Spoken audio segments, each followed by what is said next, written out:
Oke bro, sekarang sudah rekam. Durasinya 50 menit. Jadi sekarang kita akan membahas banyak hal. Kamu serius gitu kamu bro? Kok serius? Ini konsepnya nggak serius ini sebenarnya. Hah? Iki Jo, korek.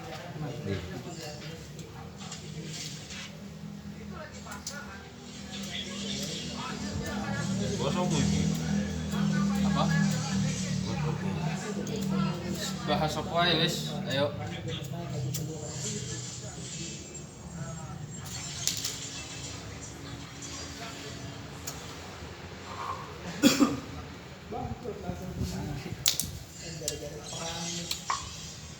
Ya, apa yang perlu dibahas?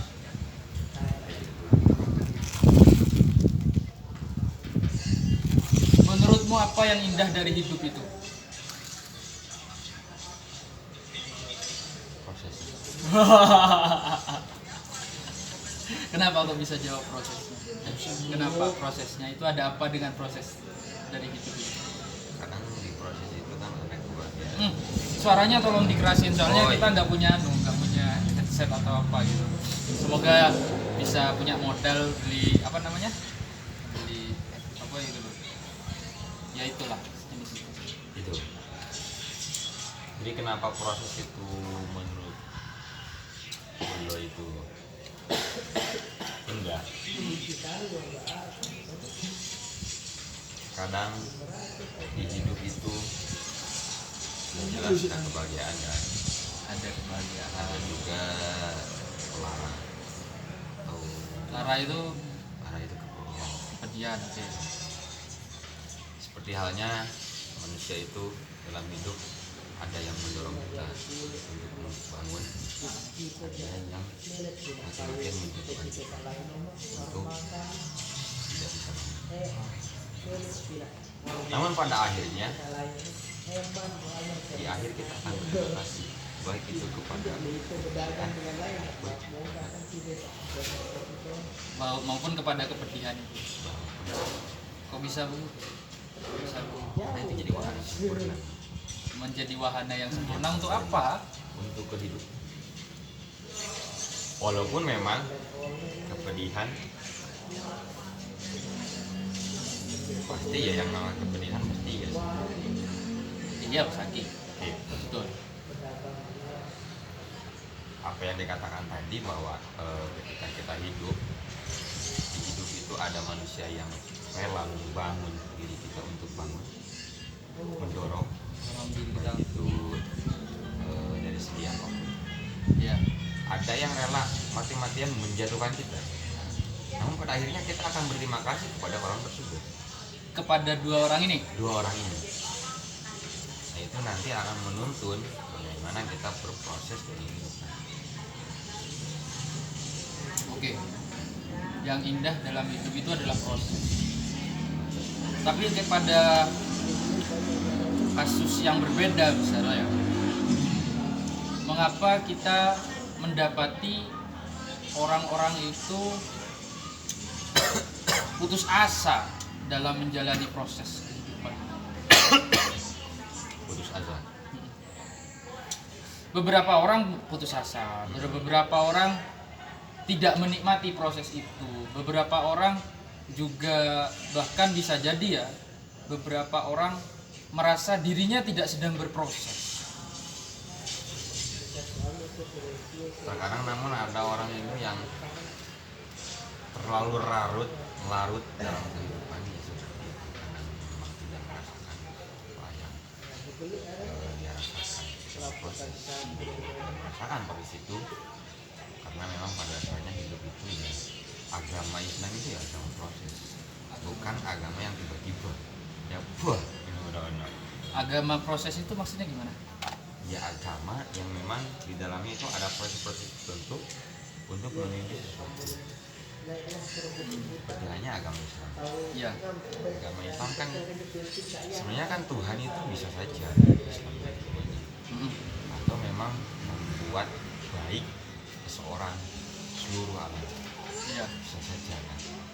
kan bukan itu tujuan Tuhan.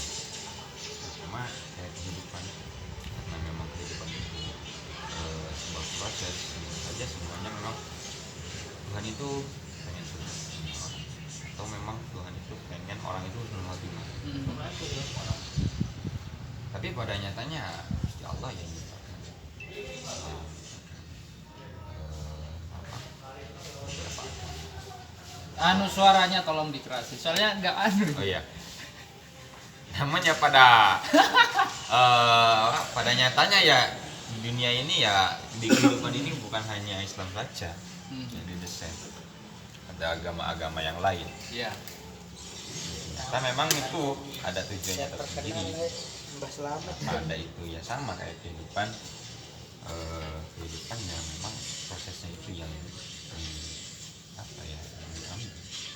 Enggak, pertanyaan saya tadi itu, mengapa dalam menjalani proses kehidupan, beberapa orang putus asa untuk terus berproses ini? Saya rasa itu timbulnya dari mana? yang pertama itu kan sebuah kewajaran lah dalam menjalani kehidupan ya. Orang Indonesia pasti kadang merasa seperti itu atau merasa seperti itu, tidak seperti itu.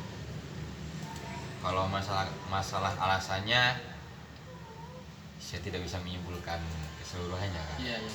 Karena memang ya beda-beda. Beda, itu subjektif, sangat subjektif sekali. Sebenarnya memang terkadang dia hilang, sekarang mungkin hilang jati dirinya. Kehilangan jati diri. Hilang jati dirinya. Sehingga dia itu tidak merasakan proses tersebut, walaupun dia dalam judulnya berproses. Iya. Itu hal yang wajar sih.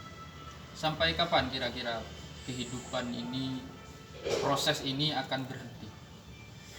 Proses Apakah ketika dia sudah meninggal, ataukah ketika dia sudah mencapai apa yang dia inginkan?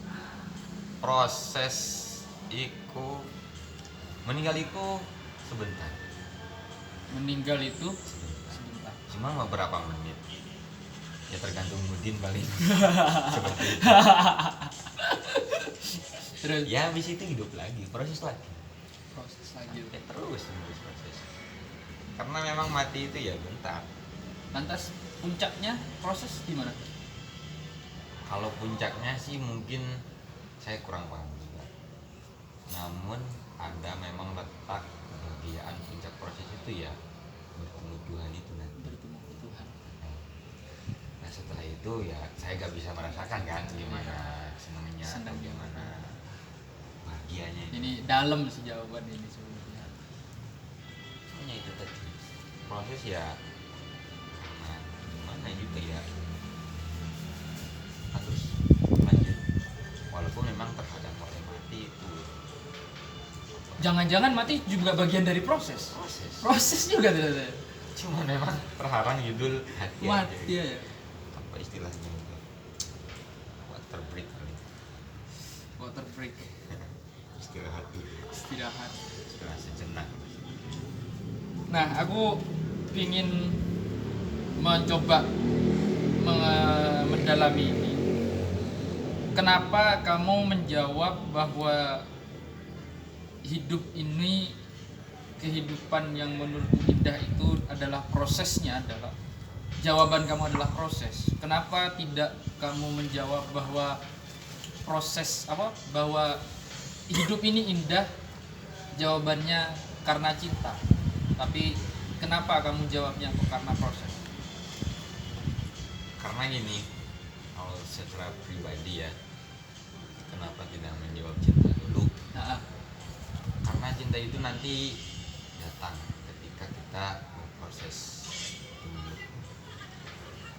Ada yang bilang cinta itu jangan dicoba-coba, nanti jadi cobaan. Nah itu bagian dari proses. Jadi ketika kita berproses, yang namanya kita berjalan ya pasti kita akan menemukan hal-hal yang banyak, baik itu dari segi cinta, dari segi kebencian, dan lain-lain. aku paham, aku nangkep bahwa indahnya hidup ini adalah proses, itu jawabannya sifatnya umum sehingga cinta itu otomatis masuk ke dalam proses itu. Masuk ke dalam proses itu. Misalkan gini, sampean itu, makanya aku dulu itu pernah bilang, saya di surga itu gak pengen gak pengen set tiba-tiba ada. Kalau saya pengen mie ya saya pengen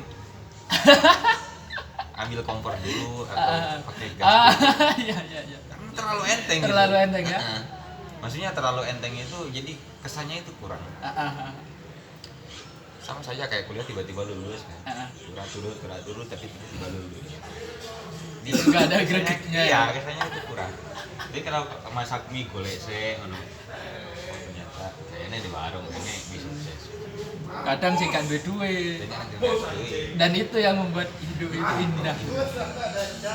Ada kurang. Kemudian apa yang menurutmu yang tidak enak dari hidup itu apa? Yang tidak enak dari hidup itu, Apa jangan-jangan kamu akan jawab tidak berproses? kalau tidak berproses mungkin bagian dari proses itu. Iya sih. Apa yang menurutmu tidak enak dari hidup itu? Sebenarnya tidak enak ya, secara manusiawi ya menghadapi kepedihan kan pasti tidak enak. Betul. Nah, atau menghadapi ketidakjelasan.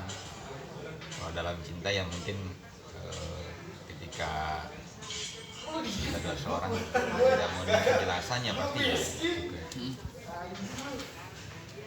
ketidakenakan itu saya rasa bersifat sementara. Iya. Karena pada finalnya nanti ya insya Allah enak. Kalau kepercayaan kita itu menurut kepercayaan Muslim ya. Iya, enggak apa-apa, salah aja. Karena ya seperti yang dikatakan Sobul Iman itu, kalau salah mungkin nanti bisa di yang wabi anna marji'a muslimin di jananihi wabi anna marji'a muslimin li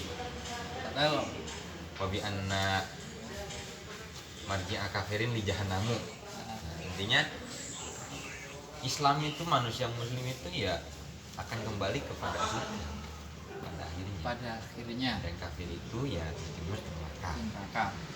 Nah, walaupun memang perjalanan menuju surga itu untuk bertemu Tuhan itu ya ada kepedihan. Kepedihan itu ya sifatnya sementara. Supaya kamu merasa betah di surga, kamu itu ya harus bersih dulu.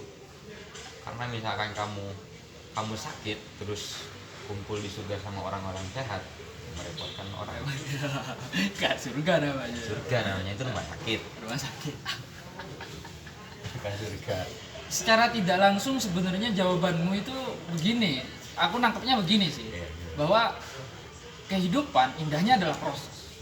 Kemudian kehidupan tidak indahnya adalah proses juga. Ada dua hal bercampur jadi satu. Gimana itu? Menurutku nggak bisa, nggak rasional itu. Dua hal yang berbeda berkumpul dalam satu ruang. Itu ibarat timur dan barat kemudian dijadikan satu, itu nggak mungkin. Timur dan barat Jadi satu. jadikan satu. Benar dan salah jadi satu. Itu nggak rasional. Nggak rasionalnya. Ada kebenaran dan kesalahan tidak mungkin berkumpul jadi satu. Antara barat dengan timur itu tidak mungkin ada di satu. Nah, bagaimana mungkin bisa ketika jawabannya adalah ketika jawaban dari indah dan tidak indahnya hidup itu adalah proses. Itu gimana itu maksudnya? Keindahan dan kepedihan ada di dalam proses kan. Nah, sedangkan bagaimana ketidakindahan dan keindahan itu dikumpulkan dalam satu ruang? Iya. Gitu. Iya. Itu tidak rasional. Menurutku nggak rasional. Karena kejelekan sama dan kebaikan. keburukan itu tidak Keburukan. mungkin. Kejelekan sama kebaikan ya itu tidak mungkin dalam satu tempat. Nah gini, kalau misalkan itu tidak mungkin, apakah kejelekan itu memang mutlak jelek atau bersifat sementara? Ya sementara sih ya. Sementara. Kalau memang sementara, sama aja kayak misalkan di dalam tubuh Mm. atau misalkan di dalam software diri kita. Mm. Kadang kan di dalam software kan ada nafsu, ada lain-lain. Iya. Nafsu itu kan juga ada yang baik, ada yang buruk. Mm. Namun masih dalam satu ruangan. Iya. Apakah itu tidak rasional? Oke, aku paham. Berarti temporal dari sifat temporal yang dimiliki oleh proses itu, entah itu proses yang baik atau proses yang menyenangkan ataupun proses yang tidak menyenangkan, itu bisa berkumpul jadi satu karena adanya tempo itu tadi, ada masanya sendiri. Ya tadi yang kata tadi itu jadi wahana yang sempurna. Secara tidak langsung kita dituntut untuk menikmati proses itu loh. Entah itu tidak enak, kita dituntut untuk menikmati atau kita dituntut untuk menjalani proses itu. Yang tepat yang mana? Menjalani terus menikmati. Karena itu yang diajarkan Islam itu seperti itu. Oke. Gimana? Karena yang ya tadi itu, bagaimana Islam itu sebagai agama proses menjalankan kehidupan bagi manusia untuk berproses. Ayo kita berproses. Jalani dulu, baru nanti bisa menikmati. Namun ya, saya nggak bisa jamin menikmati itu yang menikmati kebahagiaan saja atau menikmati kepedihan saja. Pasti ada dua-duanya. Baik itu menikmati kepedihan, baik itu menikmati kebahagiaan. Gimana cara kita menikmati kepedihan? Menikmati kepedihan. Iya, dengan cara apa kita menikmati kepedihan wong itu menyakitkan untuk kita? Karena itu sebuah yang harus dijalankan. Iya. Apa istilahnya ya, kalau aku yo ngalir aja. Karena memang itu sifatnya sementara.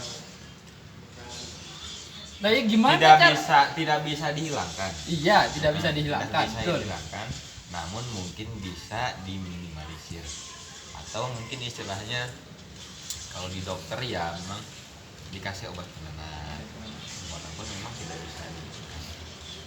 Enggak, Bir. Aku belum dapat jawabanmu. Bagaimana cara kita bisa menikmati ketidakenakan ini? Karena sejatinya kenikmatan dari proses itu adalah ketika kita merasa bahagia, baru kita bisa menikmatinya. Nah, anggapannya begini, rokok itu kan enak memang. Rokok itu enak memang. Nah, ketika bagaimana cara kita bisa menikmati bara rokok gitu, di saat yang bersamaan? Wah, misalnya kita sedang jatuh gitu. Atau terluka lah, misal kena iris pisau, wah nikmat sekali rasanya nih. Itu kan pedih, gimana cara kita bisa menikmati itu? Yang pertama itu jelas kita Kehidupan. Nanti setelah kita memahami kehidupan, intinya lah taaruf dulu sama kehidupan, mengenal dulu kehidupan itu apa. Setelah mengenal kehidupannya, kita akan menuju fase memahami kehidupan. Memahami kehidupan dalam Islam, mungkin nanti kalau kita lebih memahami kehidupan, pasti yang namanya kehidupan ada istilahnya ikhlas, ada istilahnya rindu dan lain-lain. Walaupun memang pada awalnya menikmati kepedihan itu jujur sangat tidak enak. Iya betul, gak enak. Lah itu kenapa bisa? Gimana cara kita bisa menikmati kehidupan yang pedih itu? Nggih, monggo Mas. Ya itu tadi harus memahami dulu kehidupan dengan nanti bermodal ikhlas. Modalnya ikhlas untuk Modalnya ikhlas menikmati kehidupan. untuk menikmati kehidupan. Karena kalau kita tidak awal-awal memang ikhlas itu kan susah kan, Susah. susah. Tapi kita dituntut untuk menerima qada dan qadar. Heeh. Heeh. Iya terus. Kalau memang kita tidak bisa menerima itu, ya nanti masuknya ya ke nikmat itu. Mm-mm. Kok bisa begitu? Menerima qada dan qadar kan itu wajib. Betul, wajib. Kalau kita tidak menjalankan hal itu, istilahnya ya kita ya tidak mensyukuri nikmat yang diberikan Tuhan. Gini Bir. Aku mau sedikit curhat ke kamu. Aku nggak punya ibu. Ibuku sudah meninggal. Ada ibu tiri. Jadi, Iya, bapakku menikah lagi. Nah, sampai detik ini pun yang namanya kehilangan ibu itu nggak nikmat cuy. ya Iya, itu nggak nikmat. Nah, kemudian gimana? Nggih, monggo. Nah, kemudian gimana, Bir? Aku untuk bisa menikmati kehilangan ini gimana lah? untuk menikmati kehilangan, Iya, maksudnya kehilangan itu kan sebuah kepedihan. kepedihan. Aku kehilangan apa kan pedih. Lah itu gimana cara aku bisa menikmatinya, cuy? Bagaimana bisa aku memahami kehidupan ketika aku harus terpaksa bagaimana cara aku memahami kehidupan ketika anunya seperti ini, kondisinya seperti ini.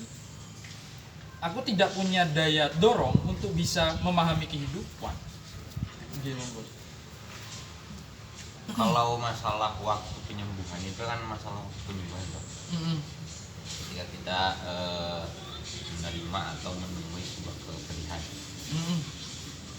saya itu tidak bisa menjamin atau mematok waktu kapan kepedihan itu akan berakhir. Betul. Artinya kita itu tidak bisa menjanjikan kepedihan itu kapan akan berakhir. Namun ya janji Tuhan itu penyembuhan itu akan datang di waktu yang tepat. Cuman karena memang kita manusia, kita itu tidak bisa istilahnya membuat deadline kepedihan itu harus hilang waktu ini. Ya mungkin sebagian orang bisa, cuman Sebagian orang bisa. cuman ya rata-rata ya itu tidak bisa.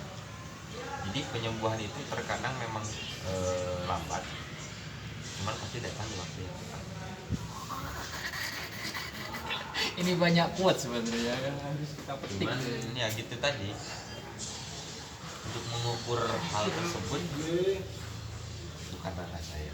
Kan Rana. Terus siapa yang bisa?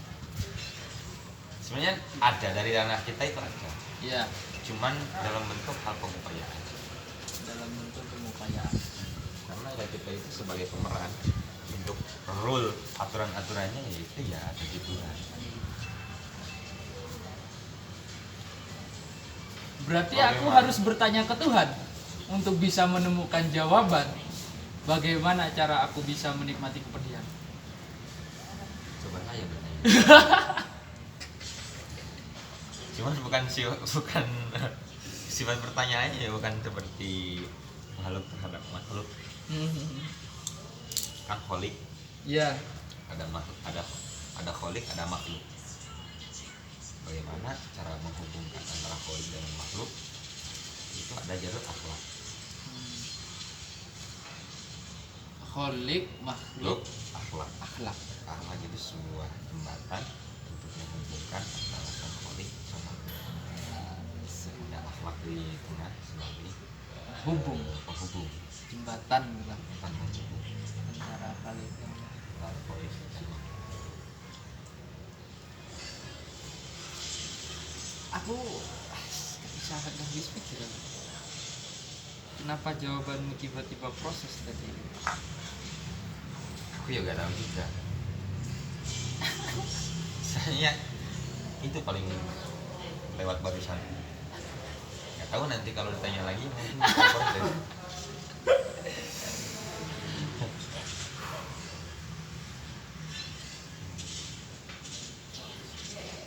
Ada seninya nggak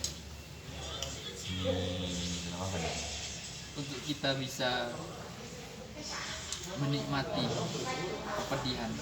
Aku nggak akan bertanya menikmati kebahagiaan karena kebahagiaan sangat mudah sekali untuk dicerna ya. Tapi dalam proses ini loh, dalam proses apa namanya yang Pedih. pedih itu, Seni untuk menikmati kepedihan. Ya walaupun ada seninya tetap pedih kan. iya. Kalau menikmati kepedihan ya tetap pedih. Cuman bagaimana seninya? Saya bingung juga. Enggak, aku begini loh, Fir. Maksudku kita ngerti lah bahwa yang namanya hidup semua orang, bahwa jawabanmu itu ada benarnya, iya. Saya nyatakan ada, aku sepakatnya iya, ada sepakatnya. Cuman aku tidak bisa menjamin bahwasanya jawabanmu itu bisa digeneralisir dan bisa mewakili semua jawaban orang. Bahwa kehidupan adalah, yang indah dari kehidupan adalah proses. Itu tidak bisa digeneralisir. Aku belum bisa menjauhin jawaban itu bisa diterima oleh orang lain. Karena aku mendapati misalnya nih, orang yang memiliki masa lalu yang kelam, orang yang memiliki, misal dalam kasus-kasus yang berbeda dia memiliki kisah hidup yang begitu menyakitkan, itu tidak bisa kita sehingga aku muncul pertanyaan tadi itu. Misalnya mereka secara broken home misalnya. Orang-orang yang broken home itu cenderung mereka tidak memiliki kesempatan untuk bisa menikmati hidup mereka. Walaupun ya sejatinya mereka bisa tertawa, tetapi ada kepedihan yang mereka rasakan gitu. Dia tidak bisa melihat dia tidak bisa merasakan enaknya punya keluarga yang support, dia tidak merasakan. Itu bagaimana itu, Bro? Taruhlah dirimu terlebih dahulu kepada orang yang memiliki kisah hidup broken home misalnya. Taruhlah dirimu menjadi seorang Sasuke terlebih dahulu atau seorang Naruto terlebih dahulu. Bagaimana caranya itu, Bir? Aku masih kebingungan itu, Bir. Belum bisa menerima jawabanmu. Belum bisa, tapi untuk mengeneralisir itu tidak bisa menjamin aku. Paham yang aku tanyakan enggak kira-kira? Belum. Paham. Pasti gak jawabannya. Enggak ya. Gini loh, Wir. Jawabanmu itu Proses. iya, bahwa jawabanmu proses terkait juga dengan menikmati hidup adalah ya menikmati hidup, bagaimana menikmati kepedihan. Jawabanmu terkait dengan itu karena bisa jadi karena kamu tidak memiliki latar belakang masa lalu yang begitu menyakitkan bagi dirimu sendiri. Nah, sekarang aku minta bayangkan dirimu terlebih dahulu itu berada di posisi orang yang benar-benar terpuruk lah. Dia tidak pernah merasakan cinta, dia tidak merasakan keindahan hidup, dia tidak merasakan kenikmatan hidup. Ini gimana cara mereka kira-kira, Bir? Masalah itu ya jelas orang-orang kan memang apa ya, tidak bisa disamaratakan. Baik itu kebahagiaan mereka, kepedihan mereka, seperti halnya tadi ada yang memang mempunyai dari 100%, ada yang mempunyai kepedihan itu 90%. Ada yang 90%. Sehingga bagi dia 10% itu kebahagiaan. Dan tidak cukup untuk menutupi kepedihan itu. Iya. Bagaimana untuk menikmati tadi proses itu 90% harus dinikmati. 90% harus dinikmati. Padahal itu kepedihan semua. Padahal itu kepedihan semua. Itu susah juga. Gak ada jawaban yang kira-kira bisa menenangkan gitu. Iya. Kalau masalah menenangkan, tergantung dirinya sendiri sih. Balik ke diri sendiri. Jadi ketika masalahnya besar, itu masalahmu. Kok mali ngono?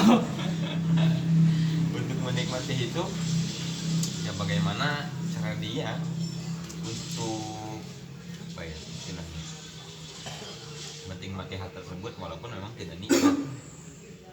Oke, aku paham.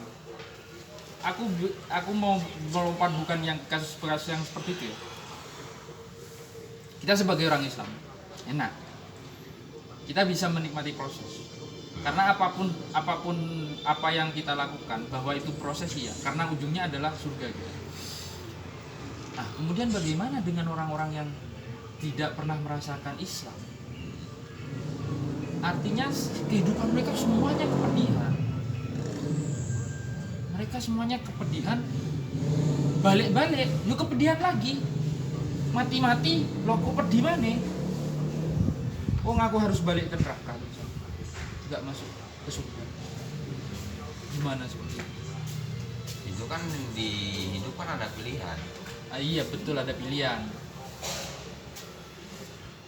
Seandainya nih ada orang non Islam. Seandainya ada orang non Islam kemudian mereka protes kepada Tuhan. Loh, Tuhan, sampean curang loh. Kok bisa curang? Lu sampean enak nakdirno kono masuk surga. Nakdirno di mereka untuk merasakan iman dan Islam. Lah kene aku gak ditakdirno kono karo sampean. Yo apa terusan? Pangeran jawab. Kan ini apa? Ketika ditakdirkan jadi non muslim, untuk menuju muslim kan sebenarnya masih ada kesempatan. Masih ada kesempatan. Cuman ya mereka itu ya tidak mau aja. Tidak mau. Seperti itu. Hidayah kan ada hidayah itu kan ada dua. Ada hidayah dilalah, ada hidayah taufik. Hidayah dilalah itu ya saya rasa sudah mencukupi untuk non muslim. Baik itu dari dakwah bilisan, dakwah fi'li, itu sudah cukup.